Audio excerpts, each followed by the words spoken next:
My 31 wife, 33, is currently pregnant. The baby is not mine, it's not even hers, she's a surrogate for her best friend and his husband. I didn't know she was going to do this. She mentioned it a couple of times casually in passing, but I thought she was just considering it.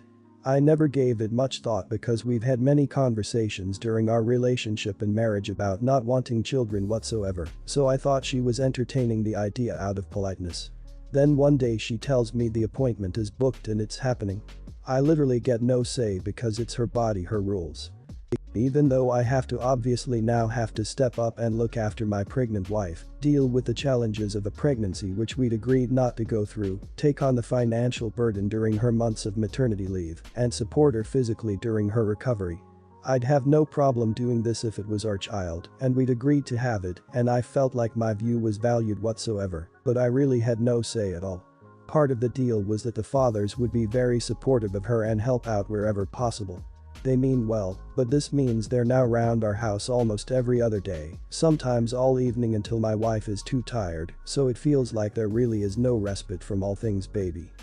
As her hormones have obviously become more intense and our relationship continues to be strained, I suggested relationship counseling, but my wife says she's too tired to go, we need to save our money, and we can deal with these challenges after the baby is born. But the baby is still 15-16 weeks away and I can't take this anymore. So I moved out. I'm not suggesting a permanent separation because I love my wife, but I can't be around her and all the baby stuff all day every day. Just some kind of break where we can deal with this how we need to and then come back together once life is a bit more normal. I thought this was fine, but since I moved in with my friends, every single person I've spoken to says I'm in the wrong and that I've abandoned my pregnant wife. So, am I the idiot? Not the idiot. I would have been out the door the moment she made a unilateral decision to carry a pregnancy to term without your input. Should you have veto power? Obviously not, but you should have a voice in the conversation as her husband. Her body, her choice, sure, but same for you and you're perfectly fine walking that body out the door in my opinion. Sounds like the two guys she's carrying forget to step up and get the full experience of fatherhood. As a surrogate, she should have the financial burdens taken care of by the parents. That shouldn't end up on you two and your relationship. I don't understand why there is financial stress added to all the rest going on. There is obviously a big problem in communication in your relationship. Would she really rather live without you than go to counseling together? I understand where you're coming from by moving out, but I don't hold high hopes that things can ever go back to normal after this betrayal by her of changing your relationship so drastically without discussion, then refusing to work on the relationship when you ask. Not the idiot. Because she didn't involve you in the conversation, and her friend and his husband didn't involve you in this conversation initially. This is the type of conversation where you sit down and say I want to do this, and you talk out everything. You involve the other couple to put appropriate boundaries.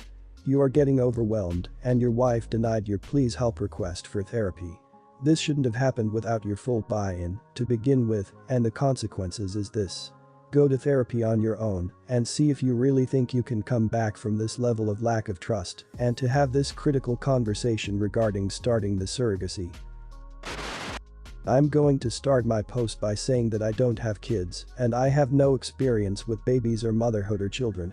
I'm 18 and beyond being around them in group settings where at least one of the parents and a ton of other people are around, that's it. Just for some context to my post. My brother's wife had a baby 17 days ago. I didn't go visit them yet, but my brother and sister-in-law sent me some pictures. My brother said our cousin Rachel was around a lot because my sister-in-law is having trouble breastfeeding and Rachel is a big believer in it and is helping her. I offered to help them if I needed it, and on Saturday they asked me to go to grocery store for them because no home delivery had an open spot. When I dropped the food off, I was shocked at how bad my sister-in-law looked. She literally looked like The Walking Dead. Barely awake and not showered, and she was actually crying because she was so frustrated. It actually scared me how bad she looked. At first I didn't want to butt in, but it bothered me so much I went back to the store and got a can of baby formula. I figured it would give her a break and my niece could eat. It was even worse when I gave it to my sister-in-law because I said it was no big deal if my niece got formula, it wasn't a problem. My sister-in-law broke down and I was honestly scared because she was weeping. Like in the movies when someone dies kind of weeping. No one told her it was okay not to breastfeed. She felt so guilty because of Rachel butting in and no one telling her formula was okay. I actually ripped my brother a new one because he sat back while my sister-in-law suffered. There was no way he didn't see how bad she looked, no offense but she looked terrible. I got my sister-in-law to shower after my niece ate and fell asleep and I changed the sheets on the bed and told my sister-in-law to sleep while my niece slept and I said I would get more baby formula. I thought I did the right thing because my sister-in-law actually stopped crying, showered and slept and the next 3 days she looked better and didn't cry again. My niece gets full. My idiot brother smartened up and told Rachel to stay away and everyone else especially our parents and sister-in-law's parents to butt out. They take turns feeding, so they both can't sleep. My parents and Rachel are furious at me. Sister-in-law's sister was in agreement with Rachel and left me an angry voicemail full of swearing. Rachel basically had sister-in-law holding the baby while topless 24/7 and my idiot brother sat there and didn't help with the baby at all. Rachel breastfed all her kids until they could walk and talk and never had problems, but my sister-in-law obviously did. My dad said I overstepped and should not have butted in. Normally I'm big on mind your own business, but this time I was scared so much after seeing sister-in-law on Saturday. Since I'm not a mother or baby expert I have no idea what it is like with a newborn. I'm second guessing now after feeling like I did the right thing because everyone is angry with me and say I should mind my own business. Not the idiot. I teach developmental psychology and one of the biggest conversations I have with my students each semester is that a fed baby with sane parents is the goal. Breastfeeding is often sold as the best and only responsible option, but that just isn't true. While breast milk is associated with better short-term outcomes, by the time kids are in school, there is no significant difference between breast and formula kids. You did right by helping your sister-in-law, in that state she couldn't be the best possible parent for her kid. Sometimes we need to be given permission to do things in a way that works for us, rather than the way society tells us. You gave her that permission. Breast may be optimal under perfect conditions, but the must breastfeed or else philosophy can be downright dangerous when conditions do not support it, as here. Your sister-in-law was exhausted and miserable, the baby was starving, and the benefits of breastfeeding in this case were clearly substantially outweighed by the toll the effort was taking on both of them. Rachel is the idiot for pushing breast or else philosophy when it was clearly not healthy for either mom or baby. The only person who could conceivably even call you an idiot in this situation is your sister-in-law. It can be tricky trying to give advice to new mothers, even with the best intentions. She seems to have genuinely needed and benefited from your intervention though, and isn't listed among the many people giving you crap for it, so I assume she's grateful. Fed is best, and everyone who isn't that baby's mother can back off. You're not the idiot. Context. My husband of 7 years and I have one car and it will be couple of months until we're able to buy second one. We work different shifts.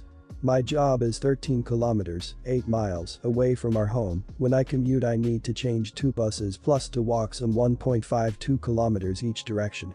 I work 1400 hours 2300 hours, but if I stay more than 10 minutes longer, I miss last daily bus and have to wait until 0:40 for night bus. I have been working here for almost 3 years. His job is 750 meters, 0.5 miles away, working hours 8 o'clock 1600 hours. There is no city buses, he can either walk or go by car. He got the job 1 month ago, before that he has some freelance gigs for years, my job was only steady income for years. We bought the car about 50-50, he had some cash, and I took the loan from the bank. Now the plot. I want to share car so I drive it 3 days per week, he can drive 2 days per week.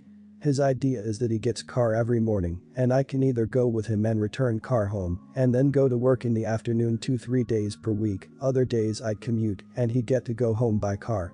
I said okay initially but I come home at midnight earliest when I commute and go to sleep at 1 o'clock best case.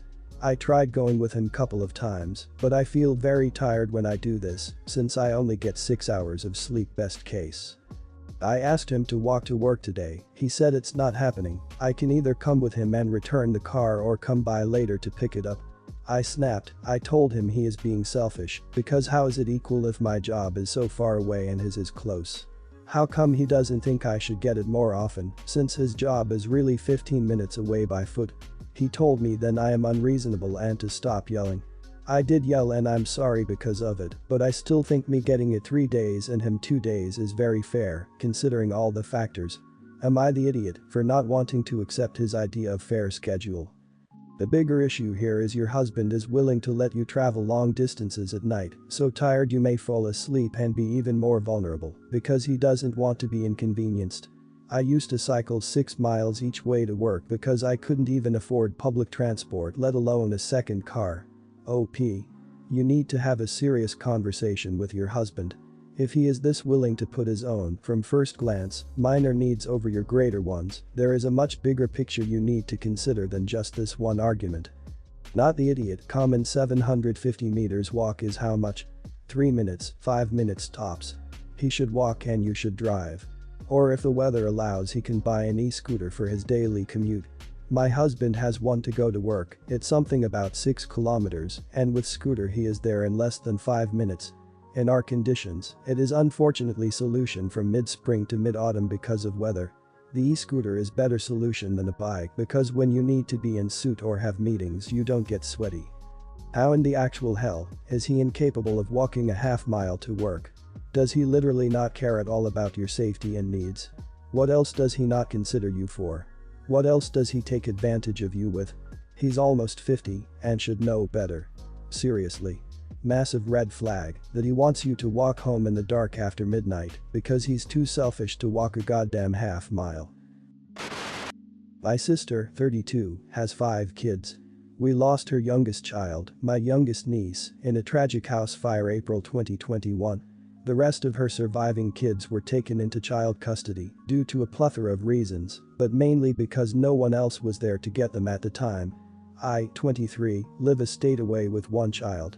I have been very present and involved with my nieces and nephews their entire lives, practically raising the oldest 2, who was staying at my home just 2 weeks before this tragedy occurred. I do not fit the qualifications in the state's eyes to take care of 4 kids, therefore I was unable to get them. Very little family, and the family we do have doesn't qualify either. My sister needs another home to get her kids back. She spent over $700 in rental applications, but with 4 evictions between her and her fiancé, 31, no one will rent to them, which is very understandable. She wants me to get a place for her in my name. She's had 4 cars repoed along with 3 evictions in the last 5 years. Her and her fiancé have very poor spending habits and they can't keep a job. I just got my first apartment in my name and leased my first car this year. I want my own home along with other plans for my son's life, and I need my money and credit to be good in the future. I've helped my sister my whole life in every way I could. Whether it be emotional or financial support. I put myself in situations to help her manage and have strained my relationship with my husband by helping her sometimes. My husband says I'm just putting myself in a bad position when I know she'll just lose that place too. His remarks are pretty mean and it hurts my feelings for her because I know she just wants her kids back, and I do too. I miss them more than ever. If I don't help her I don't know who will. I miss my family, but some things my husband says are valid points. She just keeps saying things like no one will rent to me and all I need is a home and I'd have my kids, and it makes me feel like a huge idiot. I keep telling her it'd be a crap ton of money she don't have, since my credit isn't great. She assures me it'll be paid for, but I know she don't have money. Am I the idiot? Not the idiot. This is how people with bad credit can end up not just destroying their credit history, but others too. Your husband is not being mean, your husband is being honest. I also suspect your sister isn't being fully honest with you either. If the state was looking toward reunification and only her ability to obtain housing was at issue, she would likely be getting support to find housing that she could access. It's highly likely that her housing situation is not the only issue standing in the way of her getting her kids back. But it's the one she's focused on to the exclusion of the others, because she can blame others for, aka you, if you don't help her. I know how hard it is to not have much family, as I am the same, and we glue ourselves to the family we do have because of it. It sounds to me as if you are a really good sister and a really good aunt. But there has to be a boundary set here.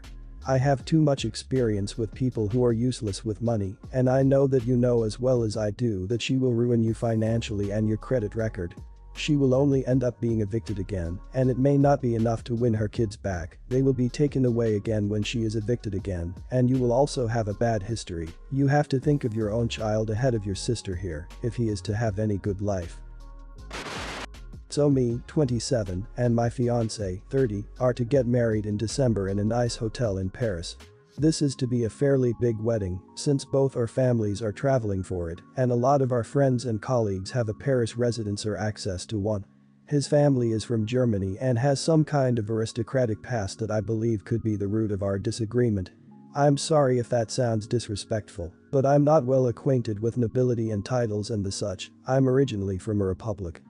When my grandma passed in 2015, she left some jewelry to be distributed among her female descendants, and I got, among other stuff, a diamond tiara that had been in her family since her aunt had married into a noble family. Of course, there is no real occasion for me to wear something like that in my regular life, but since it has sentimental value, I have kept it and kept paying for the insurance all this time, with the expectation that on my wedding day, I could finally find the occasion to wear it. My soon-to-be husband's family found out that I was planning to wear it and are strongly suggesting it could be inappropriate and embarrassing to wear a tiara in the kind of reception we are planning. Their argument is that it would not be in accordance to protocol to wear a tiara in a hotel, even as a bride, and for that reason it would be in poor taste. I would agree if it were a daytime event, since my mother has always told me diamonds are not to be worn by daylight, but this is an evening affair, and I am the one getting married.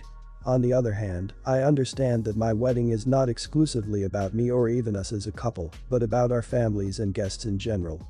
My fiancé is claiming he has no knowledge of the protocol involved, nor interest in finding out, but has paid attention to the etiquette of white tie wear, and I would hate to ruin it for him with a less than proper bridal outfit.